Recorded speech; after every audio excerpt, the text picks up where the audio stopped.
Alex's life came to a brutal end in the orphanage he had called home for years. Late at night, 17-year-old Alex was awakened by 15-year-old Kate, a girl he treated as his own little sister. She told him that something had happened at the orphanage and that Granny Malida urgently wanted to see him in the backyard garden. Because the children in the orphanage were like family to one another, Alex never doubted her words. He quickly got dressed and followed her instructions. Unknown to him, Kate had betrayed him. After he left, she revealed her true intentions. She believed that if Alex remained alive, a man named young Master Ray would never accept her as his concubine. Despite the fact that Alex had spent years sharing his already limited food with her whenever she cried from hunger, Kate felt no gratitude. Alex's constant sacrifices had left him with a thin and scrawny physique, but he had always been happy to care for her as a younger sister. The garden was dark, cold, and covered in thick mist. Alex could barely see anything as he called out for Granny Malida. Before he could understand what was happening, something struck the back of his head. As he collapsed, his fading vision revealed the person who had attacked him. It was Kate, holding an iron rod and wearing a sinister smile. Shocked and heartbroken, Alex could only ask a single question: why? Before losing consciousness. After Alex fell, young Master Ray appeared. He praised Kate's cruelty and even questioned whether she felt guilty for murdering someone who had cared for her. Kate dismissed Alex as a weak fool and claimed that sharing food did not make him her brother. She also mentioned that Alex had seen something he should not have seen involving Ray. The two then left together, with Ray amused by her ruthless nature. Suddenly, Alex woke up in terror. At first, he believed everything had merely been a nightmare. However, he quickly realized he was no longer in his room at the orphanage. Instead, he was lying in a medical room, surrounded by advanced instruments, with numerous wires attached to his body. Before he could understand the situation, 5 people rushed into the room. A woman immediately embraced him while crying uncontrollably. She repeatedly called him her son and showered him with affection. An older woman eventually calmed her down and reminded her that the doctor needed to examine him first. The emotional woman named Elizabeth reluctantly stepped aside. Before the doctor could complete his examination, Alex suddenly screamed and lost consciousness once again. Elizabeth nearly collapsed from fear. Her son had been in a coma for 2 years, and after finally waking up, he had fallen unconscious again. While examining him, the doctor released a strange energy into Alex's body. After a careful inspection, he reassured everyone that Alex was merely sleeping and would wake up again soon. Relieved, Elizabeth ordered 2 maids to prepare a healthy meal, while the older woman was instructed to reward the doctor with a top-quality cosmic crystal. The doctor was overjoyed by the reward and chose to remain nearby until Alex awakened. 3 hours later, Alex opened his eyes again. This time, everything was different. During his unconscious state, he had inherited the memories of the body's original owner, a 12-year-old boy, also named Alex. The memories revealed a shocking truth. Alex had transmigrated into an entirely different world, a high-level martial world filled with cultivation and powerful families. Even more astonishing was the identity of the body he now occupied. This Alex was the heir of an emperor family located on the central continent. Elizabeth noticed him waking up and immediately called the doctor. After another examination using his energy, the doctor confirmed that Alex was healthy. He simply needed food and exercise because his body had remained inactive during the 2-year coma. Learning this made Alex realize what had happened. The original owner of this body had likely died during the coma, creating an opportunity for Alex's soul to enter. At the same time, he finally accepted the painful truth that Kate had truly murdered him in his previous life. When Elizabeth returned with food, Alex awkwardly called her Mom. Having grown up as an orphan, speaking that word felt strange to him. Nevertheless, the simple greeting deeply moved Elizabeth. She happily encouraged him to eat. An enormous feast was placed before him. Having spent his previous life enduring constant hunger, Alex could hardly believe the amount of food available. He devoured everything voraciously while Elizabeth watched with tears of joy. Seeing her son eating again after 2 years filled her with overwhelming happiness. While eating, Alex felt the memories and emotions of the original Alex blending with his own. Curious about his new life, he asked about his father and their current location. However, Elizabeth and her mother both became visibly saddened and postponed the discussion. They insisted that he rest first. After everyone left, Alex decided not to lie down. Remembering the doctor's advice, he got up to move his body. At that moment, a strange display suddenly appeared in the corner of his vision. When he focused on it, it expanded into a familiar interface. To his astonishment, it was the exact interface of the game he had been playing before his death, Infinite Cultivation. The screen displayed a young man in white robes, sitting cross-legged alongside a status panel. Name: Alex Moriarty. Cultivation talent: unawakened. Cultivation level: null. Cultivation base: 0/1000. Energy absorption: 0s. Stunned, Alex wondered if the game had somehow transmigrated alongside him. Then he noticed a button labeled Cultivate. Curious, he pressed it immediately. A notification appeared. 1 top-grade cosmic crystal is needed to start cultivation. The revelation suggested that the mysterious game system had followed him into this new martial world, potentially becoming his greatest opportunity in a life that had already changed completely. Alex stared at the cultivation interface floating before his eyes, hardly believing what he was seeing. After transmigrating into a new body in a high-level martial world, it appeared that the game he had been playing before his death, Infinite Cultivation, had followed him here as well. A smile spread across his face as excitement replaced much of the despair he had felt since learning about Kate's betrayal and his murder. If the game truly functioned in this world, it could become the greatest opportunity of his new life. As he calmed himself, Alex reviewed the memories he had inherited from the original owner of the body. This world revolved around the Ascension Tower, a mysterious structure that determined the future of every person once they reached the age of 15. The tower contained 100 stairs, and the higher someone climbed, the greater the talent they awakened. Reaching even the first stair was enough to awaken a talent and become a martial artist. The world's power system was divided into 8 major realms: martial warrior, martial master, martial grandmaster, martial lord, martial king, martial monarch, martial saint, and martial emperor. Martial emperors stood at the absolute peak of humanity. They possessed such overwhelming strength that a single punch could destroy an entire continent. Alex was shocked when he remembered that the Moriarty family, his new family, was descended from one of these legendary martial emperors. His status as heir should have placed him among the most privileged youths in the world. However, another memory reminded him that things were far from normal. Instead of living with the Moriarty family, he was currently residing with his maternal relatives. His mother's family was the powerful Aurelian family, a martial saint family located on the western continent within the Light Domain. Although slightly inferior to the Moriartys, they remained one of the most influential powers in existence. Alex stretched his body carefully. After remaining in a coma for 2 years, every movement caused his joints and bones to crack painfully. As the memories fully merged with his own, he realized a frightening fact. He had almost no time left before his 15th birthday. Looking at the date, he saw that it was July 7th, year 534 of the Apocalypse calendar. Before falling into a coma, he had been 13 years old in year 532. Only 25 days remained before he would be required to enter the Ascension Tower. This realization hit him hard. Children in this world began training from the age of 8 or even younger. They practiced external martial arts, tempered their bodies, and strengthened their willpower to prepare for the tower's trials. Before his coma, Alex had been considered a prodigy. He had mastered various external martial arts, including sword arts and movement techniques. Many believed he would climb beyond 60 stairs, a feat associated with S-rank talent. But losing 2 years had nearly ruined his future. Determined to understand his situation fully,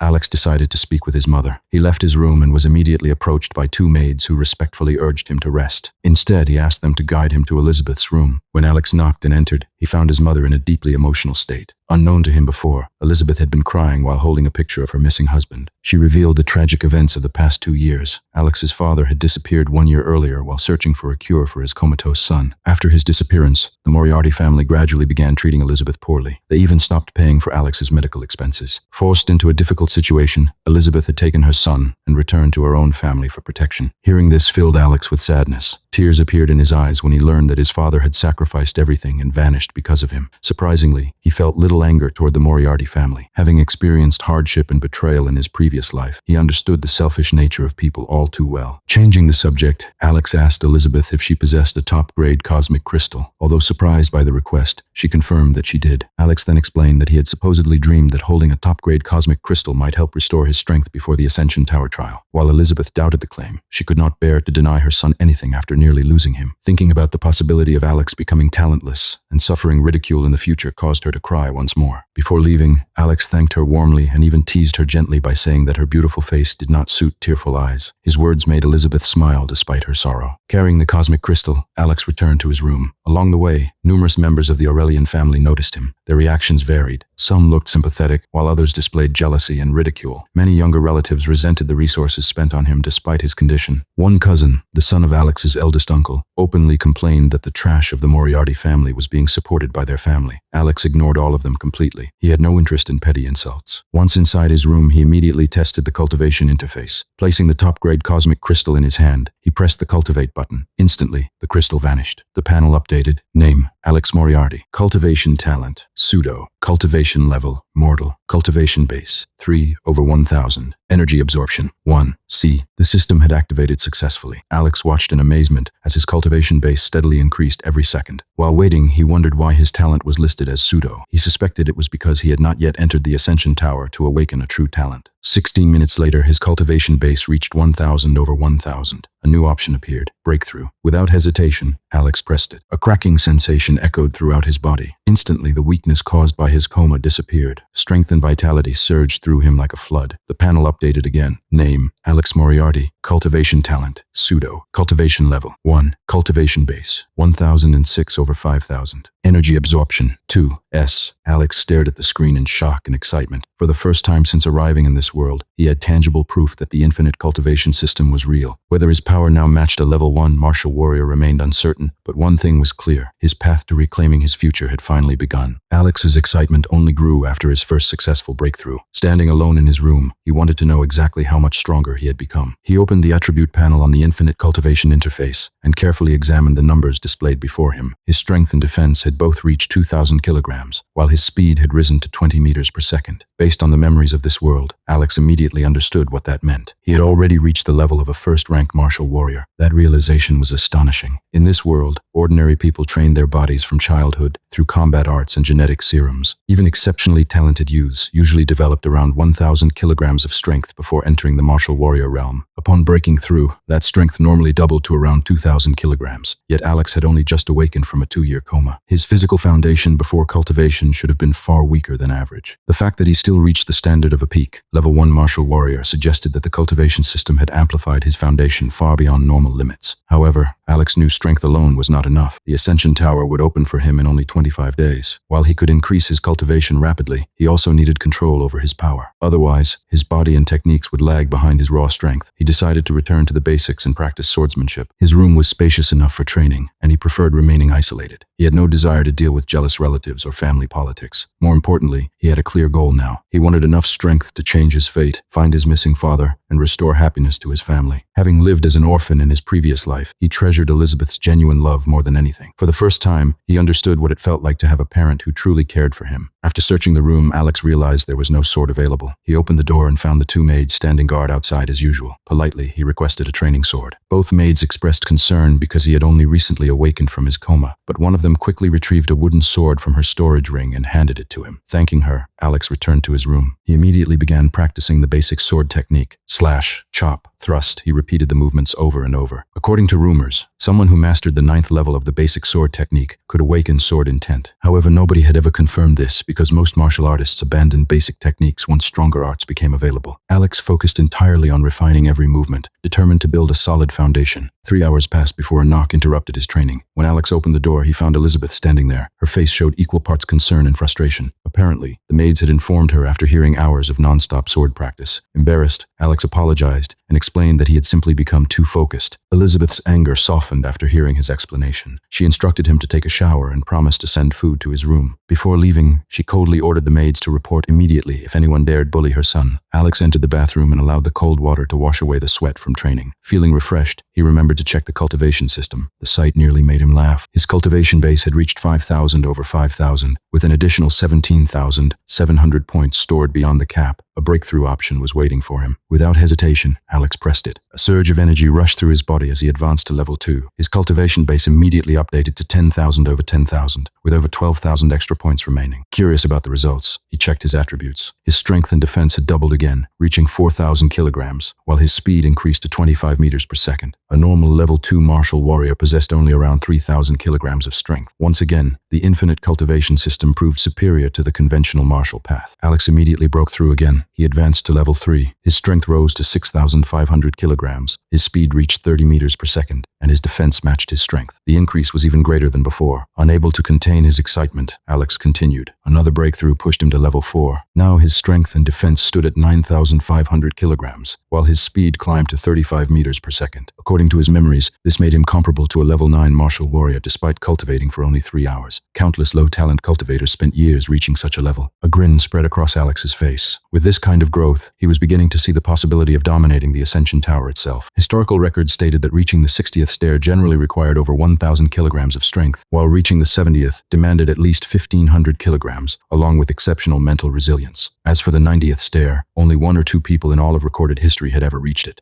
Their true capabilities remained classified secrets. Even so, Alex suspected that his current physical strength already exceeded what those legendary figures possessed before entering the tower. His only remaining concern was mental power. Physical strength alone could not conquer the tower's trials. He would eventually need techniques capable of strengthening his spirit and willpower. After finishing his shower, Alex found food waiting for him. While eating, he carefully studied the system panel. His cultivation talent remained listed as pseudo. His cultivation level had reached level 4. His energy absorption rate had increased to 4 points per second, and his cultivation base continued accumulating without resetting. This revealed an important secret. Cultivation base represented stored energy reserves. Based on the current absorption speed, he He calculated that another breakthrough would arrive in approximately 75 minutes. Not knowing whether the system absorbed energy from cosmic crystals or the environment, Alex decided to stop worrying and get some sleep. His power had increased too quickly, and his body needed time to adapt. Besides, training further would only earn another lecture from Elizabeth. The next morning, Alex woke up feeling completely refreshed. The first thing he did was check his status panel. His cultivation base had reached 40,000 over 40,000 with an additional 10,000 points stored beyond the limit. This confirmed his suspicion. The system was consuming energy from the top-grade cosmic crystal. If it had been absorbing energy directly from the environment, the gain should have been far higher during 8 hours of sleep. Based on the numbers, Alex estimated that a top-grade cosmic crystal contained roughly 50,000 units of energy. Without wasting another second, he pressed breakthrough. An overwhelming surge of power exploded throughout his body as he advanced to cultivation level 5. His attributes rose dramatically once again. Strength, 13,000 kilograms. Speed, 40 meters per second. Defense, 13,000 kilograms. By the time the breakthrough ended, Alex stood there in stunned silence. Just one day earlier, he had been a frail boy recovering from a coma. Now he possessed strength that would leave most young cultivators speechless. And with 24 days still remaining before the Ascension Tower trial, his future looked brighter than ever. Alex's rapid rise in power had temporarily paused. After reaching cultivation level 5, he checked the Infinite Cultivation System once more and quickly realized that his passive growth had stopped. His cultivation base stood at 50,000 out of the 80,000 points needed for the next breakthrough. The reason became obvious almost immediately. The top-grade cosmic crystal had been completely drained. Without another crystal, the system could no longer continue absorbing energy automatically. Surprisingly, Alex did not feel disappointed. In fact, he believed his current strength was already more than enough for the moment. His bigger problem was control. Having gained enormous power in such a short time, he needed to learn how to wield it properly before pursuing even greater strength. Mastering his body and mind would be far more valuable than recklessly stacking power. As he considered his next move, someone knocked on his door. The meal his mother had arranged finally arrived. Alex freshened up and eagerly sat down to eat. Because he could no longer absorb energy through the cultivation system, his body desperately craved nourishment. The maid watching him was astonished. Alex wasn't merely eating, he was devouring food at an unbelievable speed. Within minutes, every dish had vanished. Embarrassed but still hungry, Alex asked for 5 additional portions of the same meal. The maids happily agreed. Seeing him eat so much reassured them that his body was recovering after spending 2 years in a coma. Once they left, Alex planned out the rest of his day. Since he could not cultivate further right now, he decided to visit the family library and deepen his understanding of the world. Books had always been one of Alex's greatest passions. Even in his previous life, when he had almost no money, he had worked at an old bookstore just to earn a few hours of reading time every day. That love of knowledge remained unchanged. Soon, the 2 maids returned carrying enormous trays of food. For the first time, Alex learned their names, Rina and Lena. Watching them effortlessly balance multiple heavy trays made him suspect they were martial artists themselves. After finishing the food, he headed toward the library accompanied by the 2 women. The Aurelian family library exceeded all expectations. Hundreds of thousands of books filled the enormous building. Alex selected books covering history, cultivation, martial arts, and world knowledge before settling into a quiet corner. Thanks to his enhanced cultivation, both his memory and reading speed had improved dramatically. In only 5 hours, he finished every book he had selected. When Rina arrived to remind him about lunch, Alex instructed her to prepare another large meal in his room while he finished reading. 30 minutes later, he returned the books and left with Lena. During those hours of study, Alex learned many important details about humanity's history. 534 years earlier, a massive crack had appeared in the sky. Dark energy poured through it, transforming Earth into something vastly larger than before. The catastrophe worsened when animals across the world mutated into terrifying creatures. Even legendary beings from myths appeared, including dragons, phoenixes, titans, and monsters resembling Godzilla. Within 10 hours, 80% of humanity had perished. Just when extinction seemed inevitable, a gigantic pillar of light descended from the heavens. Every surviving human was teleported into a protected region known as the Light Domain. Although this sanctuary was 100 times larger than the original Earth, it occupied only 1% of the planet's current size. The remaining 99% remained consumed by darkness and populated by monstrous creatures. The pillar itself was none other than the Tower of Ascension. The tower gave humanity a path to power by allowing every 15-year-old to awaken talents and become martial artists. A universal cultivation technique was inscribed upon it, marking the beginning of the martial era. Over 5 centuries, humanity had rebuilt itself and grown strong enough to challenge many of the monsters lurking beyond the Light Domain. Even so, darkness still dominated most of the world. Alex also learned that more than 20 billion humans now lived within the Light Domain, yet only around 100 million became martial artists. Those with awakened talents ruled society, while ordinary people possessed few rights. The realization made Alex sigh. Even after surviving an apocalypse, human greed and inequality remained unchanged. After returning to his room, showering, and eating another enormous meal, Alex reflected on what he had learned. One subject interested him more than anything else: Mental cultivation. He discovered that strength alone could not guarantee success in the Tower of Ascension. Mental power and control were equally important. Knowing exactly who could help him, Alex visited Elizabeth. When he entered her room, he found his mother working on something. After a brief conversation about lunch, Alex requested a meditation technique. To his surprise, Elizabeth immediately produced a scroll from her storage ring as though she had anticipated his request. The technique was called spirit art. According to Elizabeth, it would strengthen his mind while also improving his control over his growing power. Suspicious of her perfect timing, Alex jokingly asked whether she could read minds. Elizabeth responded with laughter and playful teasing, refusing to answer directly. Slightly embarrassed, Alex quickly retreated with the scroll. After he left, Elizabeth resumed her work. Alex learned indirectly that she had been creating a martial art of her own. This reflected how martial techniques had evolved over the centuries, with powerful cultivators continuously contributing new knowledge to humanity. Back in his room, Alex immediately began studying spirit art. The technique appeared simple on the surface, requiring practitioners to complete 10 breathing cycles per day. However, the moment he finished the first cycle, he realized how brutal it truly was. Sweat poured from every pore in his body. His muscles contracted and relaxed uncontrollably. Agonizing pain spread through every part of him. Still, Alex endured. For 6 straight hours, he forced himself through all 10 cycles. By the end, he felt completely drained. Despite possessing 13,000 kilograms of strength, he barely had enough energy left to collapse onto his bed. The instant his body touched the mattress, he fell into a deep sleep. The following morning, overwhelming hunger woke him. Curious about the results of his suffering, Alex checked his status panel. His physical attributes remained unchanged, but a brand new category had appeared. Spirit 10 kilograms. A huge smile spread across his face.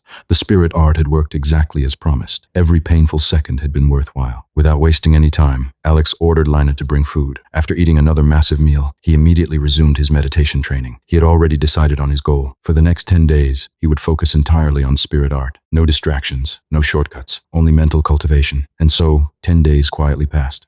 Alex emerged from 10 days of relentless meditation with remarkable results. After completing the 20th cycle of spirit art, he slowly opened his eyes and assessed the changes within himself. The training had transformed his awareness to an astonishing degree. He could now perceive the faint expansion of his lungs, the rhythm of his heartbeat, and even the subtle movements occurring inside his digestive system. Although he still could not consciously control those internal functions, he understood that spirit art was gradually giving him mastery over his own body. Someday, even his nervous system would obey his will. When Alex checked his status panel, the results confirmed his progress. His physical attributes remained at 13,000 kilograms of strength and defense, with a speed of 40 meters per second, but his spirit attribute had risen to 150 kilograms. In only 10 days, he had increased his spiritual power by 140 kilograms. More importantly, his control over his body had reached a level where he could use his strength with complete precision. Satisfied with his progress, Alex decided it was finally time to focus on swordsmanship. However, before beginning serious training, he needed additional top-grade cosmic crystals to continue cultivating, and a proper teacher who could guide his sword practice. With those goals in mind, he left his room and headed toward Elizabeth's chambers. His journey was interrupted by a cold voice. The speaker was Erza, the daughter of Alex's third uncle. She was roughly his age and had been born only one day before him. Alex remembered her clearly from his childhood visits. Back then, when he had been celebrated as a prodigy, Erza had constantly followed him around and called him Big Brother, despite technically being older. Now, however, she looked at him with open contempt. She accused him of freeloading off the Aurelian family, claiming that he had consumed resources for an entire year without contributing anything in return. Alex found the situation almost amusing. Once again, he was reminded how easily people changed when talent and status disappeared. Yet instead of becoming bitter, he focused on the people who had shown him kindness. Elizabeth, his grandmother, Rena, Lena, and even Granny Melita from his previous life had proven that goodness still existed. Remaining polite, Alex asked what Erza believed he should contribute. She sarcastically suggested that he perform laundry work or help the kitchen servants, since he was supposedly useless otherwise. Rather than becoming angry, Alex calmly replied that he would inform his mother of Erza's suggestions and let Elizabeth decide how he could help the family. The moment Elizabeth's name entered the conversation, Erza's confidence shattered. Her face turned pale. She immediately realized her mistake. Even so, she stubbornly lashed out one last time, declaring that once she climbed the Tower of Ascension and surpassed Elizabeth in talent, she would convince the family ancestor to deal with Alex and his mother. Alex found her words confusing. Based on everything he had learned, Elizabeth was already an extraordinarily powerful martial artist, likely a martial lord or even a martial king. However, he remained unaware of a hidden problem. Members of the Moriarty family had secretly been poisoning the minds of younger Aurelian family members against him and Elizabeth. When Alex arrived at Elizabeth's room, he discovered that she already knew about the confrontation. She greeted him with a sorrowful expression and immediately apologized for the treatment he had received. She even offered to punish Erza and anyone else responsible. Alex responded with surprising maturity. He explained that he truly felt blessed to have parents like Elizabeth and his missing father. He refused to hold a grudge against a child and believed that his future achievements would determine how others viewed him. If he climbed high enough in the Tower of Ascension, everyone would respect respect him naturally. If he failed, then mockery would be unavoidable. Elizabeth was deeply moved by his words. She could see how much hardship had matured her son. Overcome with emotion, she hugged him tightly and promised that she would always support him. When Alex explained that he needed top-grade cosmic crystals and a sword instructor, Elizabeth immediately handed him a space ring containing 100 top-quality cosmic crystals. She then revealed that she would personally teach him swordsmanship later that afternoon. Alex's excitement was obvious. Calling her the best mother in the universe, he hugged her before leaving. Once he was gone, Elizabeth's loving demeanor vanished. Her eyes turned cold as Lena and Rena appeared beside her. She ordered them to punish anyone who dared insult Alex again, regardless of the consequences. Back in his room, Alex immediately began using his new resources. He removed 5 top-grade cosmic crystals from the ring and activated the cultivate function. The crystals dissolved instantly as the Infinite Cultivation System resumed absorbing energy. According to his calculations, the next breakthrough would arrive in 100 minutes. While waiting, Alex resumed practicing the basic sword technique. Drawing upon lessons from countless web novels he had read in his previous life, he firmly believed that true mastery began with fundamentals. Rather than chasing flashy techniques, he focused entirely on refining, slash, chop, and thrust. 100 minutes later, he reached another breakthrough and advanced without hesitation. He barely paused to examine the results because another breakthrough was already approaching. He continued training, gradually smoothing out his movements. Eventually, he succeeded in linking the 3 basic attacks together into a seamless flow,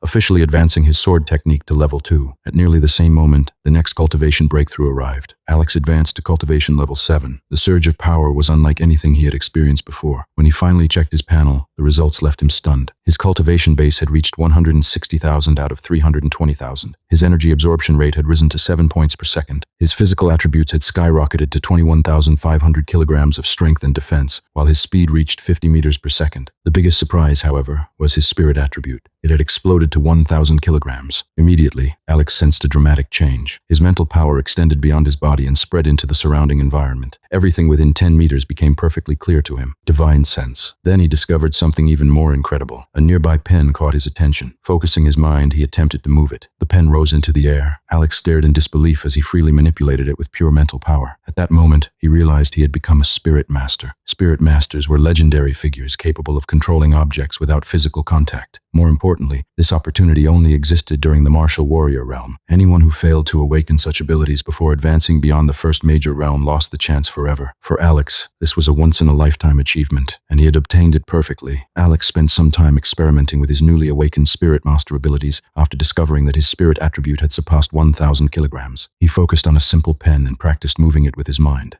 Although his telekinetic control was limited to a radius of roughly 10 meters, he was thrilled by the result. It was not especially useful in combat yet, but it represented the beginning of a completely new path of power. Spirit masters were rare and terrifying existences, and Alex intended to explore every possibility the ability offered. After satisfying his curiosity, Alex shifted his attention back to cultivation. Using the Infinite Cultivation System, he calculated the amount of energy required to reach level 9. According to the system's progression, every 9 levels represented a major power leap similar to a realm breakthrough in the game that had transmigrated with him. The calculation revealed that he would need another 340,000 units of energy, equivalent to 7 top-grade cosmic crystals. Without hesitation, he fed 7 more crystals into the system. By this point, he had already consumed 13 top-grade cosmic crystals since beginning his cultivation journey. What Alex did not realize was that such resources were treasures capable of triggering wars among lower-level martial artists. A single crystal could drive countless cultivators into madness. After lunch, Alex headed toward the Aurelian family training grounds. He wanted to warm up before meeting Elizabeth for his first formal sword lesson. The training grounds were enormous and filled with family members practicing various martial arts. The moment Alex arrived, numerous eyes turned toward him. Predictably, mocking comments followed. Several young relatives ridiculed him for spending 2 years unconscious and questioned whether he had any chance of achieving success in the Tower of Ascension. Alex ignored every insult. Experience had taught him that arguing with fools rarely produced results. Instead, he moved to a quiet corner, drew his wooden training sword, and continued refining the basic sword technique. Level 2 was proving far more difficult than Level 1, requiring smoother transitions and better control. An hour later, Elizabeth arrived. The atmosphere changed instantly. Every member of the younger generation made space for her without hesitation. Her reputation and strength commanded genuine fear and respect. When she approached Alex, her expression became completely serious. She informed him that, within the training grounds, she would no longer act as his mother. She would be his master, and she would not show mercy during training. Alex immediately responded with an exaggerated military salute and loudly declared his readiness to endure any hardship. The unexpectedly comedic response nearly broke Elizabeth's composure, and even she struggled to suppress a smile. Accepting his answer, Elizabeth demonstrated all 9 levels of the basic sword technique in one continuous sequence. Alex watched with shining eyes. Every movement was elegant, efficient, and precise. To him, she looked incredible. He accidentally called her mom, while praising her before quickly correcting himself to master. The brief slip earned him a calm but amused glance. Elizabeth then ordered him to demonstrate his current progress. Alex performed levels 1 and 2 of the basic sword technique flawlessly. The display genuinely surprised her. She knew her son had only recently awakened from a 2-year coma, yet he had already reached such proficiency. What she did not know was that Alex had actually achieved this progress in only 2 days rather than 10. Although impressed, Elizabeth pointed out numerous flaws and inefficiencies in his movements. Alex listened attentively to every correction. The more she explained, the more he realized just how profound her mastery truly was. Her understanding of swordsmanship far exceeded anything he had imagined. At one point, he even felt sorry for the Moriarty family. Allowing someone as talented as Elizabeth to be mistreated was an astonishing waste. Applying her guidance immediately, Alex refined his technique. Unnecessary movements disappeared. His attacks became more direct, economical, and effective. His growth accelerated dramatically under her supervision. 3 hours passed as the sun gradually descended toward the horizon. While Alex trained, Elizabeth silently observed. She could clearly tell that her son possessed far more strength than before. The mysterious cosmic crystals had obviously transformed him somehow, though she could not understand exactly how. Part of her even wondered whether he had received some kind of divine revelation. Regardless of the reason, one thing was obvious. Alex now had genuine potential. Determined to maximize that potential, Elizabeth decided to push him even harder. Only 15 days remained before the Tower of Ascension trial. She wanted him to reach at least level 5 inches, the basic sword technique, before then. The reason was simple. Every 10 floors of the Ascension Tower contained combat trials, where climbers would be forced into battle scenarios. Success depended not only on physical strength, but also on martial skill, confidence, and mental resilience. Mastery of external martial arts significantly increased the chances of advancement. Finally, Elizabeth ended the session and ordered Alex to return at exactly 5 o'clock the next morning. She intended to continue his training personally. After she left, Alex rested briefly and looked around the training grounds. Most people had already finished training. He even noticed Urza still practicing diligently. Since she would challenge the tower one day before him, she was clearly taking the upcoming trial seriously. As Alex prepared to leave, the sky suddenly exploded with light. A gigantic silhouette appeared overhead. The figure resembled a mountain-sized god whose presence seemed to dominate the heavens themselves.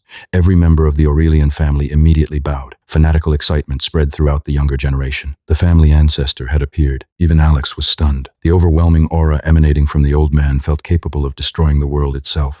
Alex instantly recognized what he was witnessing, a martial saint. The ancestor revealed that the image was merely a projection created from his energy. Even so, its power was terrifying. He announced important news. All family members between 14 and 15 years old would travel to the central continent the following day, because the virtual battleground would open soon. Those preparing to climb the Tower of Ascension were specifically ordered to attend. Once the projection disappeared, Alex struggled to comprehend how powerful the real martial saint must be if a mere projection possessed such overwhelming pressure. Elizabeth soon appeared beside him and explained the purpose of the virtual battleground. It was a simulated battlefield where participants fought monsters under completely realistic conditions. Even pain felt real. Such opportunities were rare and normally available only to elite training camps. More importantly, real combat experience would dramatically improve Alex's swordsmanship. After learning they would depart the following evening, Alex returned to his room. He took a long shower, ate a hearty meal, and went to sleep. Although he had become vastly stronger than before, he was still fundamentally mortal and required food, rest, and recovery. Before falling asleep, he reviewed his cultivation progress.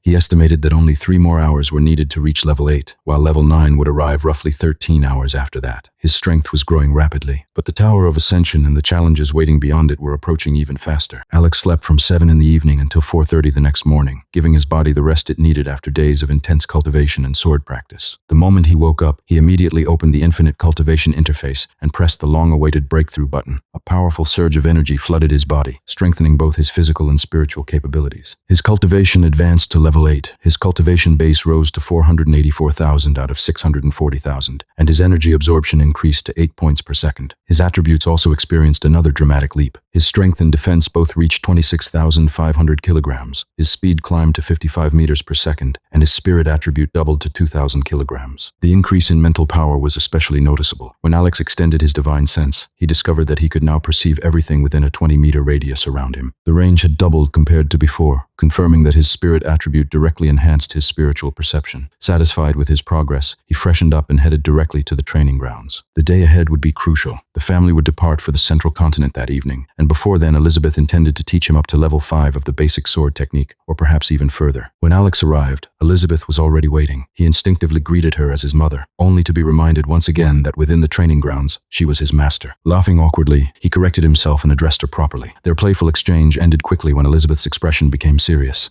The training session was about to begin. She ordered Alex to draw his sword, and then began demonstrating level 3 of the basic sword technique. This level focused on precise cutting angles, blade alignment, and minimizing wasted motion. Every strike followed the most efficient path possible. Thanks to his tremendous mental power, divine sense, and enhanced perception, Alex absorbed every movement in a single viewing. His spirit was already stronger than that of many martial masters, something completely abnormal for someone in the martial warrior realm. After finishing her demonstration, Elizabeth asked whether he needed to see it again. Instead of answering, Alex immediately began performing the technique himself. Not only did he copy the movements perfectly, but he also synchronized levels 1, 2, and 3 into a smooth and unified flow. Elizabeth's eyes widened in shock. She had known her son was talented, but this level of learning speed exceeded all expectations. A deep sense of pride blossomed within her as years of sadness slowly faded away. Encouraged by his success, Elizabeth moved on to level 4. Unlike the previous level, this one focused on timing, positioning, and identifying openings during combat. As she demonstrated, Alex witnessed something astonishing. A massive boar-like monster seemed to materialize before her. He could see her fighting it gracefully, exploiting every weakness and avoiding every attack. It was as if her mastery allowed her to visualize a real opponent while practicing. Recognizing that this level required actual combat experience, Elizabeth became Alex's sparring partner. She heavily suppressed her strength and attacked him directly. Even so, Alex stood no chance. For 10 straight minutes, she struck him repeatedly, while denying him every opportunity to retaliate. Yet she occasionally left tiny openings on purpose. Whenever she did, Alex reacted perfectly, exploiting them without hesitation. The brutal training continued for an entire hour. By the end, Alex's body was covered in bruises, but he had successfully grasped the essence of level 4. Elizabeth praised his progress and declared it was time for breakfast. They ate beside the training grounds, where training was the only acceptable activity as a sign of respect for martial practice. Afterward, they moved on to level 5. This level integrated offense and defense into a single flow. Parries, deflections, blocks, and counterattacks all became one seamless action. During her demonstration, another opponent manifested before Elizabeth. This time it was a massive flame lion. Alex could see every detail of the battle as she calmly fought and eventually slew the beast with a single strike. When it was Alex's turn, Elizabeth once again became his opponent. 3 additional hours passed as she relentlessly drilled the technique into him through combat. The more she taught, the more convinced she became that Alex's talent exceeded even that of her husband, the famous sword prince. She remembered that Alex's father had required a full day to master level 5 at age 12. Alex accomplished the same feat in mere hours. After a short break, Elizabeth introduced level 6. Unlike the previous levels, no imaginary opponent appeared. Instead, the focus shifted entirely to body mechanics. Hip movement, stance, torque, and efficient force generation became the core principles. This level proved significantly harder for Alex. For the first time, he could not learn everything instantly. He had to repeat the movements over and over before finally mastering them after 2 hours. With 6 levels learned, Elizabeth immediately tested him again. She launched another merciless sparring session, forcing Alex to combine everything into practical combat. 3 exhausting hours later, he lay battered and exhausted on the ground. Yet the results were undeniable. Everyone watching now viewed him differently. Many family members who had once doubted him could no longer deny his talent. Not everyone was impressed, however. Urza watched from a distance and coldly dismissed his achievements. Claiming she had already mastered level 8 of the basic dagger technique, she called him a waste. Yet despite her words, jealousy clearly lingered in her eyes. After returning to his room, Alex stepped into a cold shower. As the water soothed his bruises, he activated another breakthrough. Instantly, all exhaustion vanished. His cultivation advanced to level 9. His cultivation base jumped to 650,000 out of 10 million, while his energy absorption reached 9 points per second. His strength and defense climbed to 32,000 kilograms. His speed increased to 60 meters per second, and his spirit attribute exploded to 5,000 kilograms. By the time the breakthrough ended, every injury from the day's training had disappeared completely. Alex emerged stronger than ever, ready for the challenges awaiting him on the central continent. Alex awoke to a knock on his door, still groggy from sleep. For a moment, he thought it was early morning, but Lena's reminder quickly brought him back to reality. The family would be departing in only 1 hour. He had accidentally slept through the entire afternoon after his exhausting training session and breakthrough. Thanking Lena for waking him, Alex hurried to wash up and prepare himself. After getting dressed, Alex chose a simple outfit consisting of a black t-shirt, navy blue jeans, and black shoes. The transformation of his body over the past weeks was now impossible to ignore. The weak and frail teenager who had awakened from a coma was gone. In his place stood a handsome young man with sharp features, a toned physique, and a height of 175 centimeters. His cultivation and training had reshaped him completely. As he stepped outside, Alex realized something important. Since arriving in this new world, he had barely left the Aurelian family estate. Despite possessing advanced technology far beyond anything from his previous life, he had never bothered exploring it. His focus had always been cultivation, survival, and preparing for the Tower of Ascension. Outside, around 12 young family members had already gathered for the journey. Alex recognized only a few of them and quietly stood off to the side. He had no interest in socializing, especially since most of them viewed him unfavorably. Ironically, some of the girls among the younger generation reacted differently now. One female cousin quietly remarked on how handsome Alex had become and suggested talking to him. Before anyone could act, Urza immediately intervened, intervened. She dismissed Alex as nothing more than a pretty face and warned everyone against associating with him. Her words instantly discouraged the others. Alex could only stare at her in confusion. It seemed as though Urza had made it her personal mission to compete with him in everything. Fortunately, he no longer cared much about sibling relationships. The betrayal he had suffered from Kate in his previous life had left a lasting mark on him. One iron rod to the back of the head had been enough to cure many of his illusions about familial affection.